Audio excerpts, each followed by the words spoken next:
ഇതുവരെയുള്ള കണക്കുകൾ പ്രകാരം വാലന്റൈൻസ് ഡേ പ്രമാണിച്ച് യുഎസിലേക്കും കാനഡയിലേക്കും 940 ദശലക്ഷം പൂക്കളാണ് ഇറക്കുമതി ചെയ്യുന്നത്.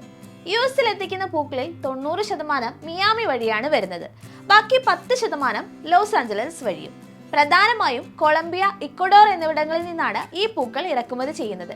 മിയാമിയുടെ ഏറ്റവും വലിയ ഇറക്കുമതിക്കാരൻ കൊളംബിയയിലെ മെഡലിൻ ആസ്ഥാനമാക്കിയുള്ള ഏവിയങ്ക കാർഗോയാണ്. കഴിഞ്ഞ 3 ആഴ്ചയ്ക്കുള്ളിൽ കമ്പനി 300 ഫുൾ കാർഗോ വിമാനങ്ങളിലായി ഏകദേശം 18,000 ടൺ പൂക്കൾ എത്തിച്ചതായി senior vice president Diego Elias കഴിഞ്ഞ ആഴ്ച മിയാമിയിൽ ഒരു വാർത്താ സമ്മേളനത്തിൽ പറഞ്ഞിരുന്നു. ഓരോ വർഷം കഴിയുന്തോറും പൂക്കളുടെ ആവശ്യകത കൂടി വരികയാണെന്നും അതിനാൽ തന്നെ ഇത്തവണ കഴിഞ്ഞ വർഷത്തേക്കാൾ ഇരട്ടി പൂക്കൾ ഇറക്കുമതി ചെയ്തിട്ടുണ്ടെന്നുമായിരുന്നു അദ്ദേഹം വ്യക്തമാക്കിയത്.